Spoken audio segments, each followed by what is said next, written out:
Thank you for recording this. We're going to send it out more broadly. We did solicit and got several questions that folks have ahead of time. We're going to try and get to as many of those questions as possible. We invite you to put your questions in the chat. We want to try and get as many of those answered as possible.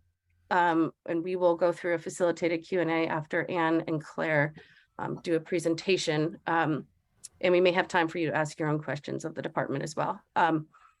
Before I turn it over to Anne and Claire to do a presentation, we're hosting this wearing in part our Community Energy Committee hat, the VECAN hat. We know that the over 100 energy committees across the state have been partnering with their communities and the state of Vermont in a variety of energy and climate related issues, and really thinking about the renewable and electric sector in that space. We've been working closely with a couple of energy committees who are going to weigh in this moment. And I want to turn it over for just a couple of minutes to longtime community energy leader. And I don't know if you're still the chair of the Richmond Climate Action Network, Jeff, but I'm going to turn it over to Jeff Ford just to say a few words about the role of communities in this conversation and the opportunity for them to weigh in this moment. Jeff, you want to take it away, and then we're going to turn it over to the department.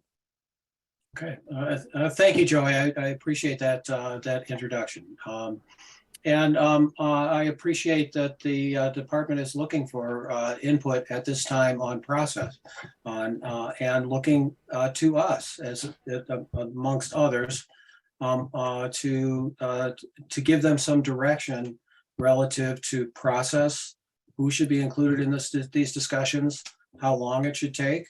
And what kind of criteria that they might want to consider. What I've been talking with my energy committee about are things like how and who should be included, marginalized communities, perhaps communities not even in Vermont. Our energy choices impact Indigenous communities up north in Canada quite a bit, and perhaps they should be included in the discussion as well. From the regulators, the utility regulators, over the last number of years, there's been an increasing focus on rates. That rates are a concern, and the concern being that increasing rates might discourage electrification of our energy sector, both for electric vehicles and heating. Personally, I feel that some of that focus on rates is misdirected. I think that one of the criteria that we should be looking at is how our energy choices impact the larger society as a whole. And we should be including in our consideration, our policy considerations, the societal costs and benefits of our energy choices. Net metering being a case in point, where the concern about net metering is increasing rates, and yet net metering has been by far the most effective tool we've had to get solar deployed in our state, like way more than any other program that we've had. And its impact on rates is very small. So I'm thinking, and perhaps Anne and Claire can correct me, but I'm thinking that's the kind of input that you're looking for, is things that about criteria that should be considered in updating these programs, and who might be included in this discussion. So with that, unless people have questions for me, I would love to hear from Anne and Claire about where they're at with this process and what they're looking for from us. Thank you, Jeff. Yes. Let's turn it over to the Public Service Department team to walk through their formal presentation, and then we're going to get to as many questions and get to the input that folks have, again, both on the decision-making criteria that Jeff highlighted. I think those are some of the very high-level, important sort of shaping questions and input that the department is looking for at this moment. So Anne, I'm going to give it to you to take it away and make sure that everyone can see your screen. Great, thank you. And can everyone see the slides? Excellent.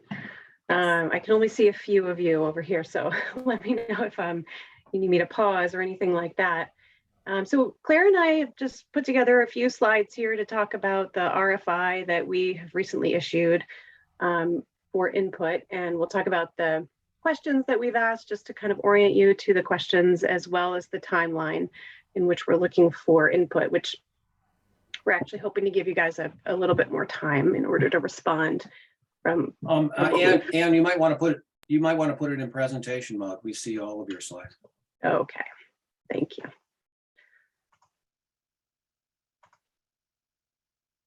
Are we good? Yes, much better. Thank you, Anne. Excellent. Okay, so just a pretty picture of our 2022 Comprehensive Energy Plan, which we issued at the beginning of this year. It came out just about a month after the Climate Action Plan. And the two really are required to and do speak to each other in terms of some of the framework and the recommendations and strategies as well. One, you'll see we talk about one of the recommendations coming out of both plans was to move forward on 100% clean electricity or renewable energy standard. And we wanted to queue up a process to do that. And now we're following through with that recommendation with this RFI as a starting point. So today we'll talk about the context, we'll provide an overview of the questions that are in the RFI, and we'll then have, hopefully, if we're speedy here, have some ample opportunity for discussion and questions that you might have. Again, we published the Comprehensive Energy Plan in January. You know, we're required to plan to a number of different directives, including and especially those that were laid out for us by the legislature. If you look in various parts of Title 30, which is our governing statute for both the electric plan and the Comprehensive Energy Plan, you'll see various requirements for the plan. And amongst those are these requirements in Title 30, Section 202A, which talk about things like energy adequacy, reliability, security, and sustainability, but also ensuring affordability, maintaining the state's economic vitality, using energy resources efficiently, managing demands cost effectively, and achieving the state's greenhouse gas emissions requirements. It would be great to be able to optimize all of these, at least if we can't achieve all of them to their highest potential, because they do often involve trade-offs. And that was a big emphasis in our Comprehensive Energy Plan, was talking about the trade-offs inherent in pulling any kind of policy or programmatic framework forward. So that is really the place that we're coming from, is how do we balance all of these different requirements and trade-offs and come out with a solution that works for everyone and helps advance us toward that 100% portfolio that we've laid out in the Climate Action Plan and the Comprehensive Energy Plan. Just to give you a sense of how the Comprehensive Energy Plan is structured, we start out with broad principles and goals. Those are some of the elements from statute that I laid out earlier. And then we narrow down to pathways. So for example, in the electric sector, the pathway that we have laid out is further decarbonization of the electric sector. And then what are some strategies to get there? So a strategy that we've put in the Comprehensive Energy Plan is figure out some design options and move toward a carbon-free or 100% renewable energy standard. And finally, narrowing down out of those strategies, we get to recommendations. One of the recommendations amongst many in the electric sector section of the Comprehensive Energy Plan is to consider a cohesive set of electric sector programs. And I'll talk about why that recommendation has emerged as one of the important ones or important considerations for us in a later slide. But throughout the entire Comprehensive Energy Plan, which covers electric, thermal, and transportation, one of the new aspects of this 2022 CEP is really leaning in on both equity as well as grid evolution. So throughout the entire CEP, all of those sectors, we talk about the themes of equity and grid evolution consistently, and we're trying to bring those forward in all of the conversations that we have. In terms of the electric sector in particular, I've mentioned a few times this 100% renewable or carbon-free by 2032 requirement. That would be an incremental increase from the current requirement under the renewable energy standard of 75% renewable electricity by 2032. The reason I mentioned cohesiveness earlier is, we have the renewable energy standard, and that was passed into law in 2015. It became effective in 2017, but it's really the sort of newest kid on the block when it comes to all of our renewable energy policies and programs. Itself replaced the SPEED program that predated it. And also there is net metering, which is decades old now, although it's gone through many significant transformations since 1998.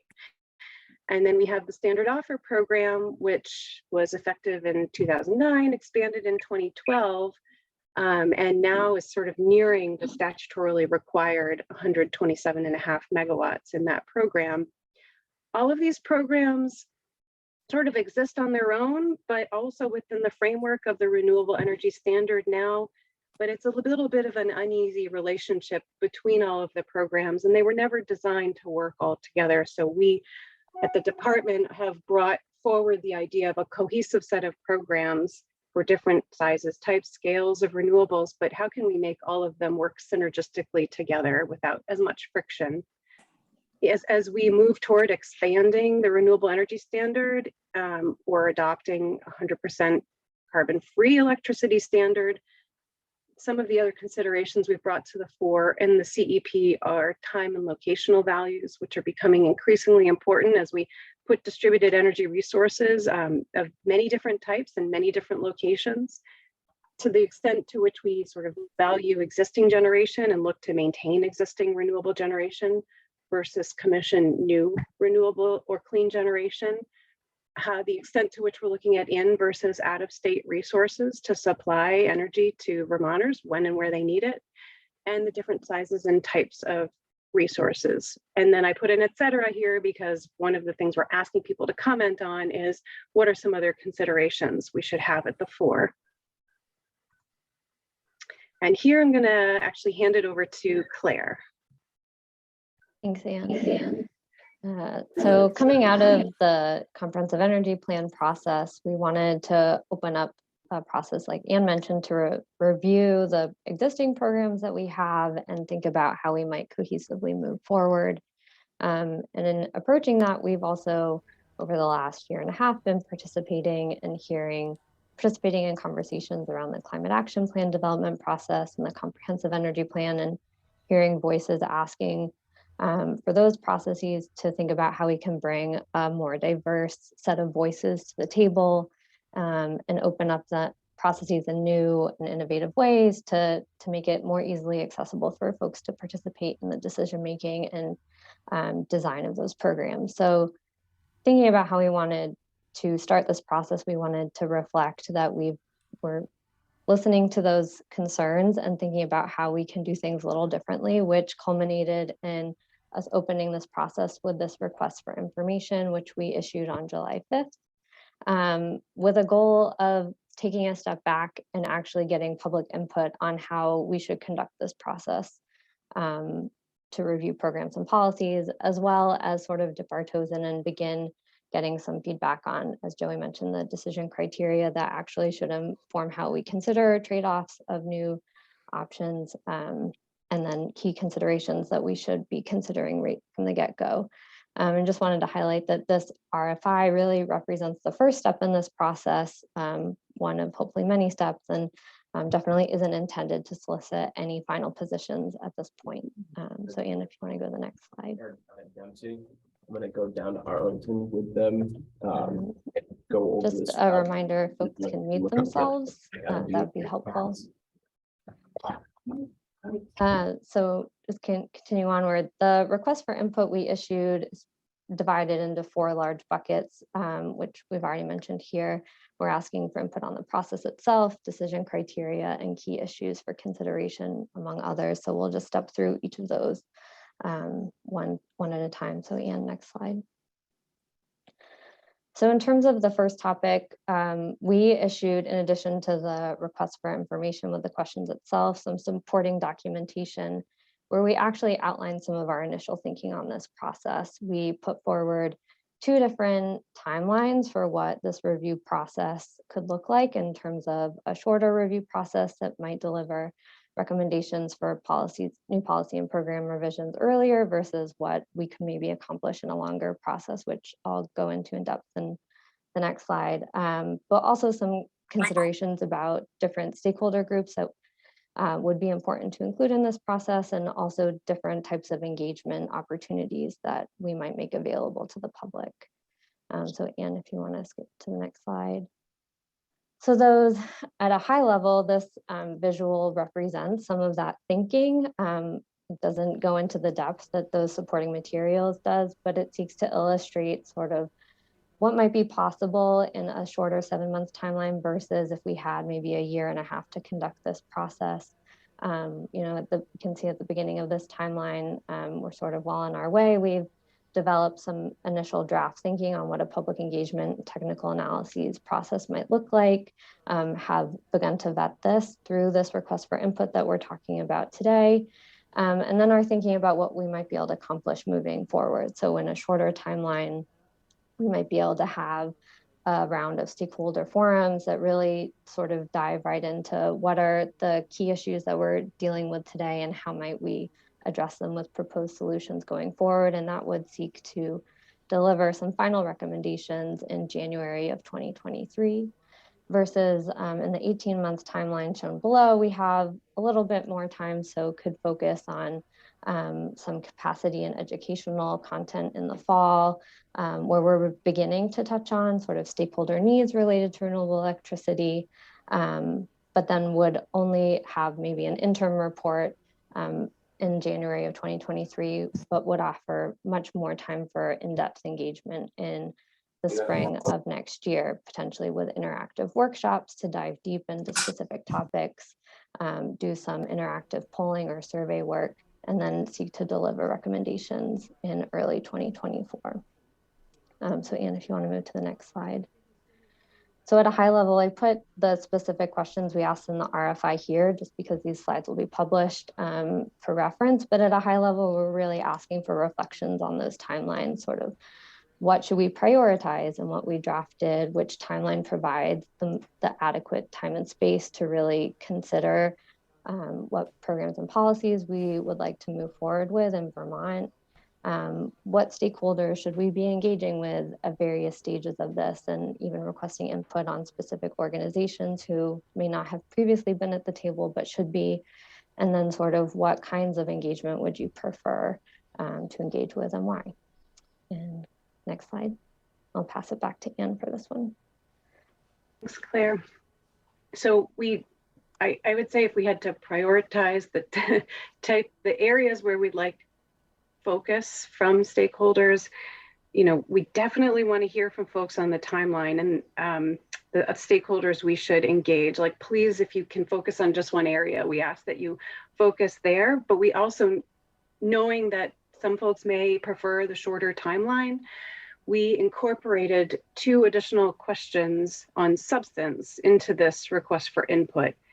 And we don't know the responses yet. We are getting responses to the request for input. Many of those responses focus on substance and not on timeline and stakeholders. So, you know, we don't know yet which timeline we're going to go with and which stakeholder engagement plan, but it is helpful if we are going with the shorter timeline, we would need to have the substance really upfront. So regardless, please comment on the timeline and stakeholders, but also give us your thoughts on these substantive areas to the extent you would like to, and to the extent you have thoughts on them, knowing that we're not asking for anyone's final policy positions at this point. You know, we have an existing set of policies and programs in the renewable and clean electricity space. And it's hard to detach from those and think as if we had a blank slate and we were building from scratch, but we would like to get really the juices flowing around, you know, what can we do? What would we do if we did have a blank slate? What can we do to really get an optimal set of programs that works for the most Vermonters.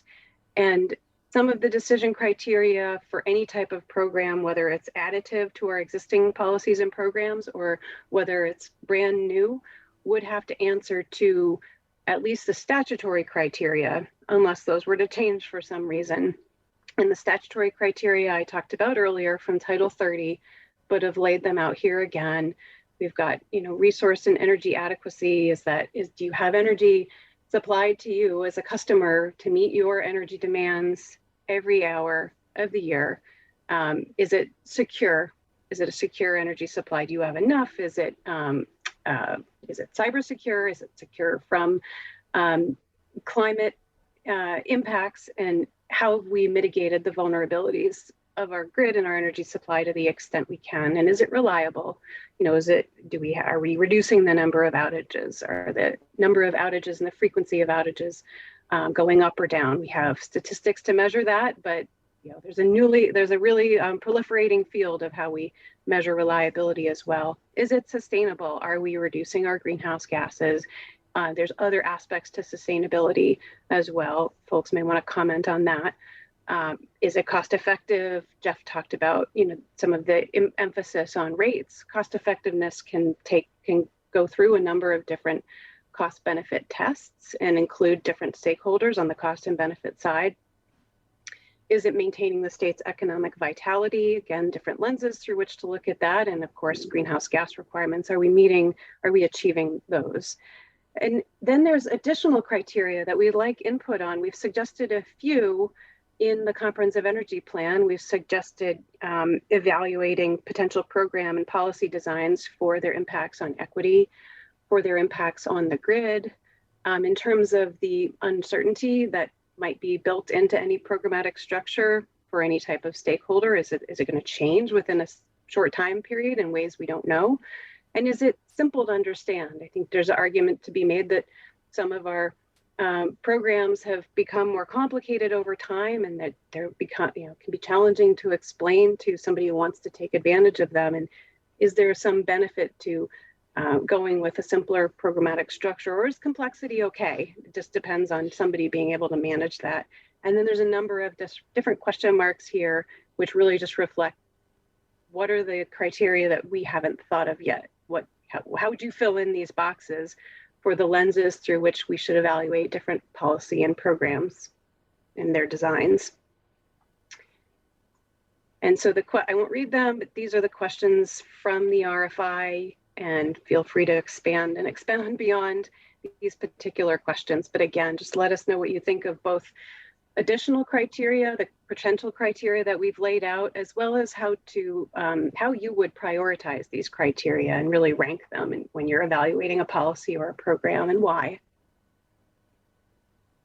And then finally, there's topic 3, which is some, at least, of the key issues for consideration. These are some of the key issues that we have laid out in the Comprehensive Energy Plan. So it comes from the department's thinking, but that itself has been informed by all of the stakeholder engagement that we've done around putting together the Comprehensive Energy Plan, our involvement as staff members in putting together the Climate Action Plan, and of course, all of our day-to-day work that we do in administering or reviewing different programs and policies. So these include the cohesiveness of programs. I talked about that earlier, how the programs speak to each other or are synergistic, the new or existing resources, time and locational value of those resources, whether we're looking at going with carbon-free or renewable as the standard that we're looking at, in-state or out-of-state regional resources, size and tech diversity, and equitable access. So if we're designing programs, we can kind of go in one way or another, or try to balance some of these different considerations. It's not sort of in-state, versus regional. It's really an and, but how you weight those and which direction you go in can really push on some of the criteria in one way or another. So are these the right issues for consideration? Those are some of the questions we're asking. What are some of the gaps in our policies and programs that you perceive? What are some potential solutions to fill them? What are some examples of other program and policy structures that are out there? We've done a survey of our own that informed some of our writing in the Comprehensive Energy Plan, but we are by no means, by no means do we have a comprehensive view of all the different offerings that are out there under consideration in other states, or that we could come up with on our own here in Vermont.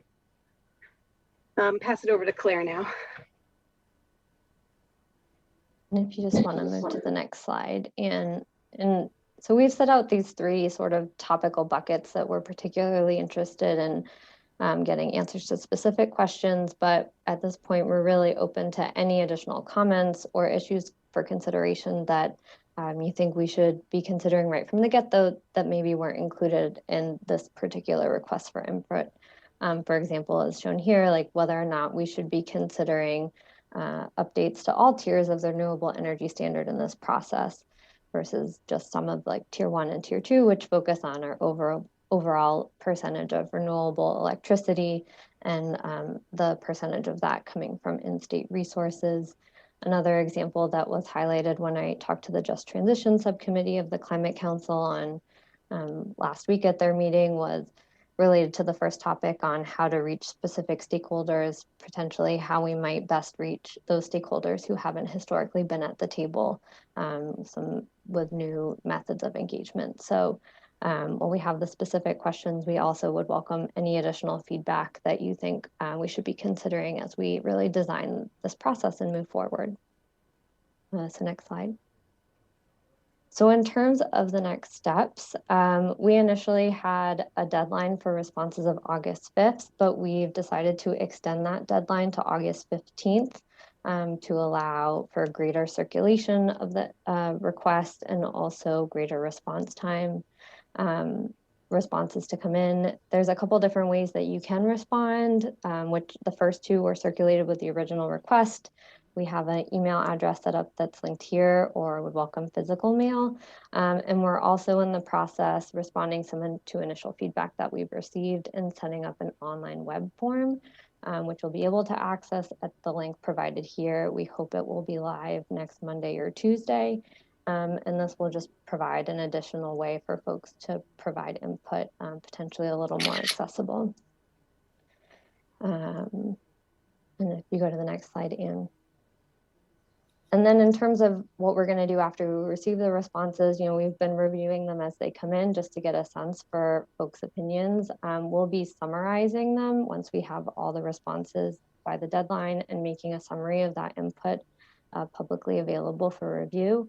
And then the responses that we receive will directly inform the development of our public engagement plan for this effort. So thinking about the future opportunities to continue engage with and shape and inform this process.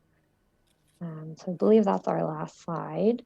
And I'll turn it back over to Joanna or Anne in terms of questions or discussion.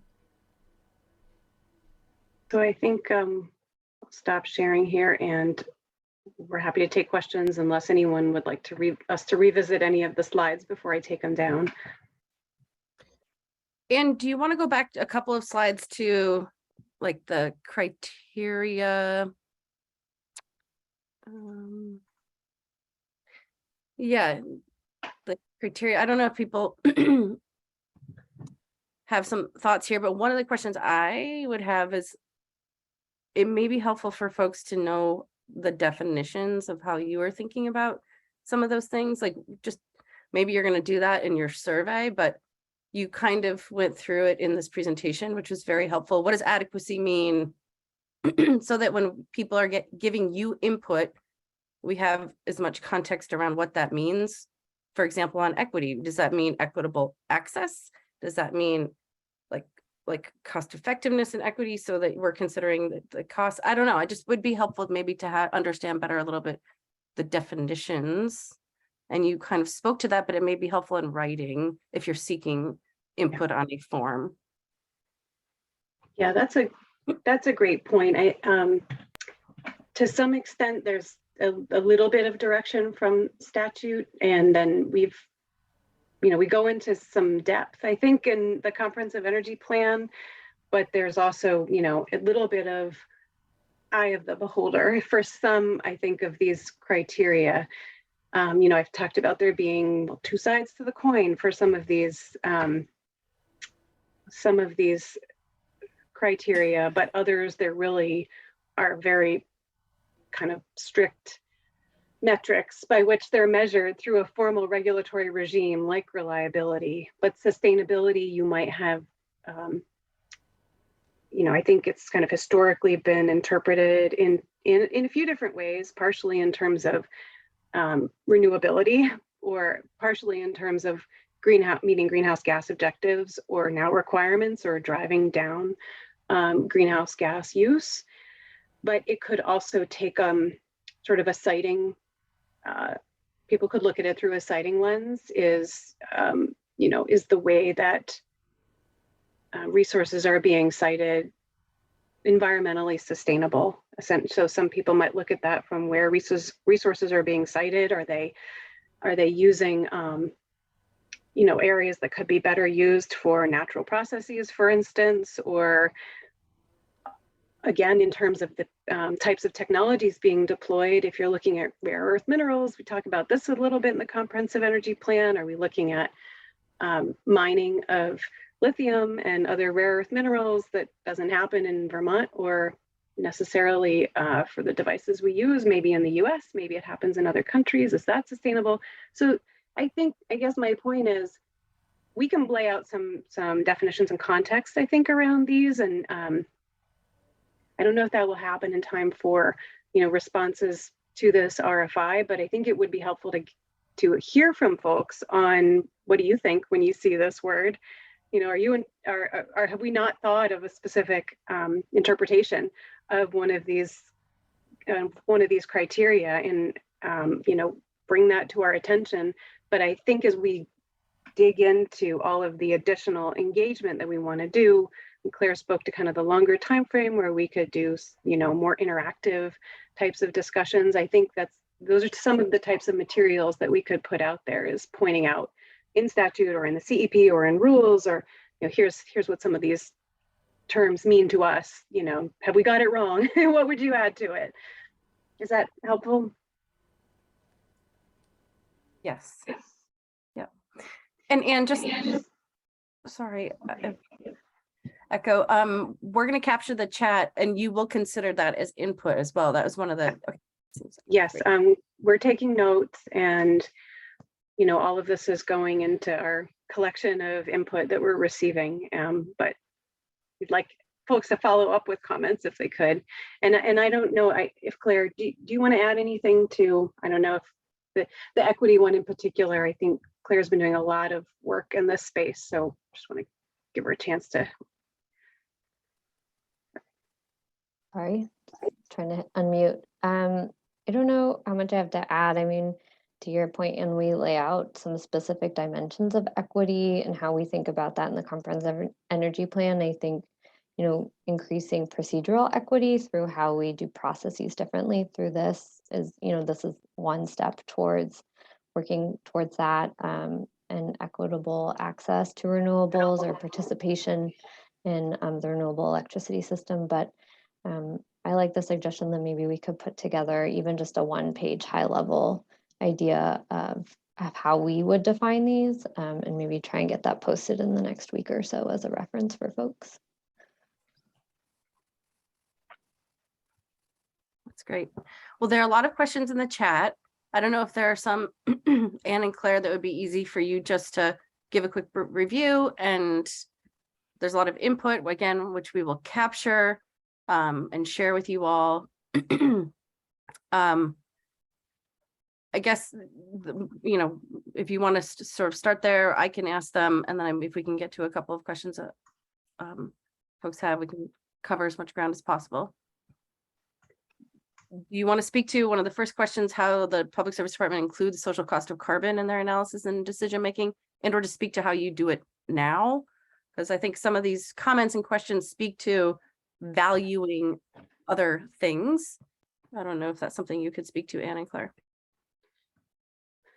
Yeah, I probably am not going to do it justice because I'm not probably the person at the department that does the most thinking about that. And I don't want to undermine, what like our director, TJ Poor, might have to say about that. I know we are trying to beef up our capacity in terms of being able to perform all of the different cost benefit analyses and come out with, there's the utility cost test, the ratepayer impact test, societal benefit test. There's a bunch of different tests that I think in some states for some programs, before a program or it is adopted or a policy is enacted, there's a review of these different all of the different tests that goes into that decision making. I know there's, the social cost of carbon. I think there's right now a little bit of active debate going on around exactly the way you should measure sort of carbon impacts for deployment of renewable resources, around sort of whether it's displacing other resources in the portfolio or it's actually impacting, it's actually taking off or reducing carbon on the margin, like the marginal unit that's producing energy in the region at the time. And I'm not sure that that's actually sort of, there may be a little bit more work to do there in the regulatory realm before, or it's just part of this broader discussion that we're having with stakeholders on what is the right way to measure the carbon reductions of an added unit of renewable or clean energy. So I think it's part of the broader discussion, and it may be worth actually its own workshop on this. It also is, there's a nexus with what's going on in the Climate Council right now and how the greenhouse gas reductions are measured. And we want to continue measuring consistently with the work that's going on coming out of the greenhouse gas measurements that ANR does and their adopted methodology, which has been discussed a lot in that context. And so we reference it and we use it, but I do think it's broader than just this discussion of the clean energy program and policy structure. It impacts sort of other resources as well. And Claire, I think I want to give you an opportunity to respond to that too. I think you hit most of it. I mean, as you mentioned, we've been participating in the conversations in the Science and Data Subcommittee of the Climate Council, and also just the Climate Council broadly. I will say, for those maybe familiar, we put out an annual report on the renewable energy standard, which has typically, I think, focused on a utility cost when it looks at forecasting projected costs. We did consider trying to include the social cost of carbon in that last year, and being responsive to the Climate Council discussions. We just didn't have all the information we needed to do justice, I think, to a societal cost test, but that is on our radar and something we're hoping to include moving forward as part of this process. So I think you're right, and there's still lots to think about in terms of how we do that, but that's one specific area where we're thinking about it. I'm going to ask a couple more questions and see if we can get to some of the hands raised. One other quick question, maybe. There was an early question about readying the grid for transmission as we electrify more transportation and heating. How will the grid infrastructure be upgraded? And is that what you mean by grid impact in the additional criteria? How are you thinking about that? Yeah, we have a whole chapter in the Comprehensive Energy Plan that really thinks about that question. It's chapter 4. It's called Grid Optimization, and it'd be great if folks who are interested in that topic want to take a look at that chapter and reflect on, what do you agree with? What do you disagree with? What are we missing there? So, there's the demand side, there's the electrification, and that's so that's one side, and then there's sort of the supply side as we're building out in-state distributed generation or bringing generation from the region, into Vermont. What types of transmission and distribution infrastructure are going to be required? It's a really active discussion on sort of the transmission side that goes on with the, we have a statewide transmission operator, VECAN, and the Vermont System Planning Committee, and they're, they have a regular iterative process of looking at what are both sort of, what is the load forecast, what kinds of deployment of distributed generation are we seeing? And do we have adequate infrastructure to accommodate those needs? And Belco put out their long-range transmission plan in 2021, and they talk about some of the challenges around both the demand and the supply sides. And there's a discussion around, this is basically the amount of demand, electrification demand that we could accommodate with our existing transmission system before we would need to potentially increase transmission capability. But a big piece of that is based on being able to manage a lot of that demand. So having that demand be flexible, having your electric vehicle chargers be controllable by the utility, or having rates that encourage charging during certain times and not other times, in order to sort of flatten that demand and not have it be really peaky. And it's the peakiness that is really going to drive additional upgrades. And the same sort of side, the other side of the coin is building out generation. There's certain areas of the state that are constrained to additional generation, at least on the transmission level, but also in the distribution level. If we can manage that generation, we can buffer it potentially with storage.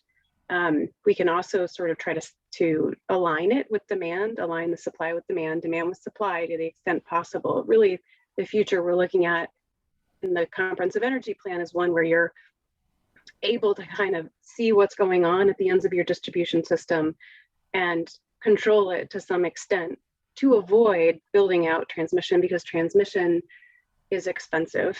And those costs do come back to ratepayers. And as the ratepayer advocate, we're with that hat on, we're often thinking in those regards, but it doesn't mean there aren't, other perspectives to bring to bear. And there's a lot of discussion in the New England regional level about, okay, if there's going to be a lot more build out of clean energy, how do we make sure that the transmission that's being considered kind of checks the most boxes possible so that we can accommodate as much generation as possible and really plan ahead for it, I guess. I'm seeing a lot of really good comments. And again, we're going to share this input with you all because I think it's helpful input, not as many questions, but so I guess there was one other question somebody had. Oh, about this one could be very quick. About does the public service department oversee the distribution of three-phase power for fast charging around the state? I don't know if you want to just quickly answer that question. About oversee, I mean, there's a lot built into that word. There's a lot of activity going on fast charging in terms of other agencies being involved in sort of the siting and location of fast charging. VTrans, the Agency of Transportation, and the Agency of Commerce and Community Development are all kind of involved in that realm to some extent. And then the utilities as well. I mean, that's a demand that they're serving and they need to be able to serve that demand, but we have a whole transportation chapter, and we do talk about sort of how do we make sure that, fast charging as well as level 2 charging is optimized both from an economic development perspective, where are we putting the fast chargers to attract people to downtowns, for instance, or to make it easy for people to go, be tourists in Vermont and not have range anxiety, for instance. But also where can we put those from a grid perspective where we are taking advantage of available capacity? And anyway, there's a lot of considerations that go into it. So I don't know about oversee, we're a party, I guess, to those discussions. And yeah, that ongoing discussion there. Our colleague Philip Peacott is our primary kind of liaison on transportation issues. So if we have a forum specifically on how our electric sector programs are merging with the transportation sector and serving those transportation electrification needs, that we would bring him and he can answer all your questions till the day is long, but Claire may have some input there too.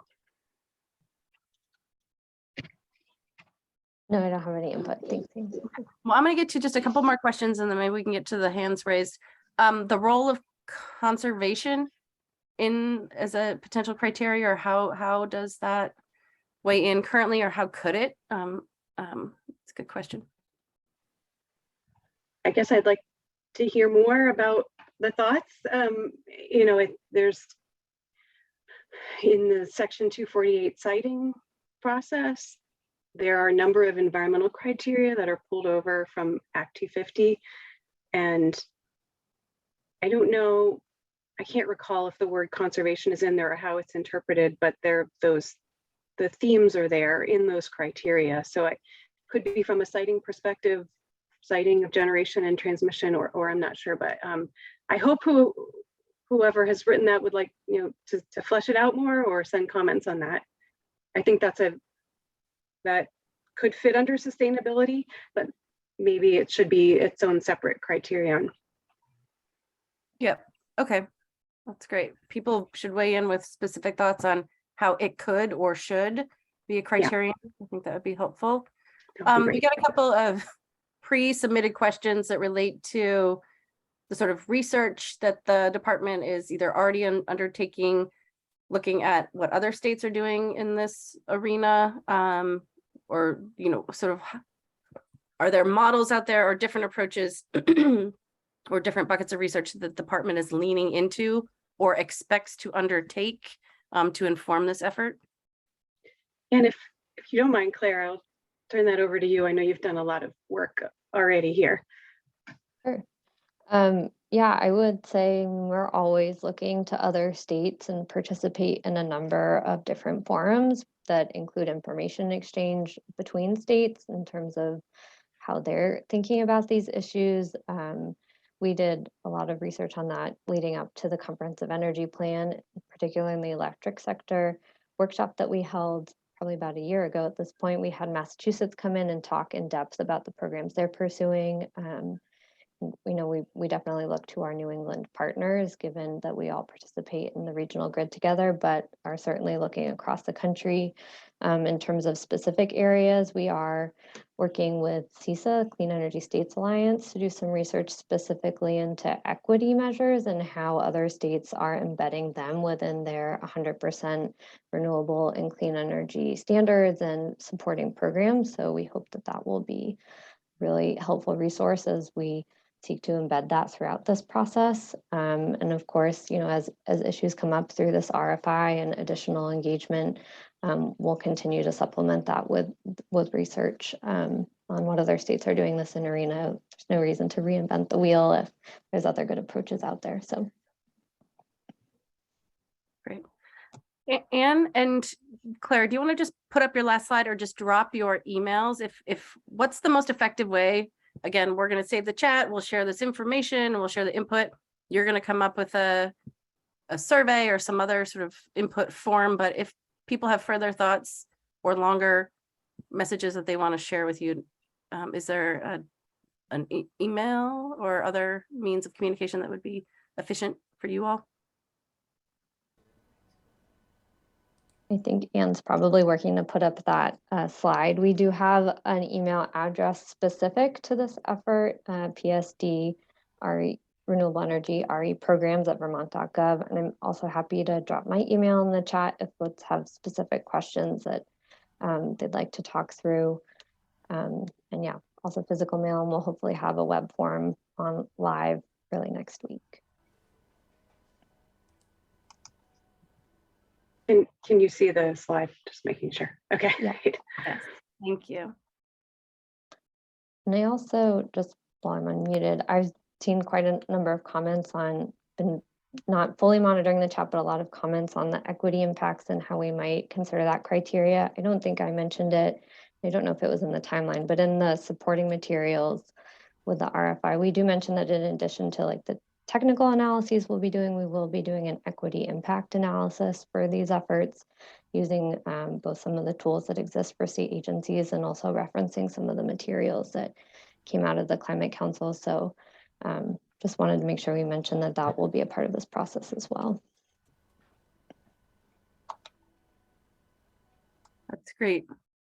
Anne or Claire, are there any other sort of questions from what you see in the chat that I might have missed? There are some very specific questions related to solar and other things that maybe we can try and follow up on and or get answered. I know that you're flying at a little bit of a higher elevation in this conversation, but that input and those questions, ideally, we can find ways to answer. Yeah, I somehow can't see the chat when I'm sharing the screen, but if you want to just send us the chat and people's names or emails, we could try to get back to people that way, or they could submit the questions to this email address. We're trying to respond to all of the emails that come into this email. So I guess one other additional thought was, we've asked for feedback on the timeline and stakeholders. If folks know of upcoming events where, I think someone mentioned to me earlier today, the Vermont Planners Association has a forum in the fall that maybe would be a good opportunity for us to collect some input. If there's sort of gatherings like that where you think us coming or at least being available, through Zoom would be helpful, we'd be happy to do that too. That's great. And we organized this event in a little less than a week. And so ideally, maybe we can have another convening and folks who joined us today can attend. And anyway, we can continue to use the wired world of Zoom to efficiently connect you to folks like this and others. But very much appreciate everyone's time today. Again, there's some really helpful input and thoughts in the chat, which we will share with you all. This presentation will be available. We'll post it on the VECAN website, and we will follow up with folks who attended today and make sure that you have their contacts at the department and you've made yourselves available. And I think everyone appreciates the extended deadline for input. And I just would highly recommend, as you all are shaping both the public engagement process and sort of where you're going to focus, to offer your thoughts specifically on the criteria and considerations that you would want the department to consider and prioritize, and how you might suggest they weight those things. So I think this is a big lift. It's really important and exciting, and I think we need progress to be made here. So I just very much appreciate your time, Claire and Anne and everyone else's. We will record this and send it out more widely. And we very much look forward to continuing to support you as we overhaul and continue to strengthen our electric sector portfolio. So thank Thanks you so much everyone for joining us. Everyone. for Thanks all. and joining us.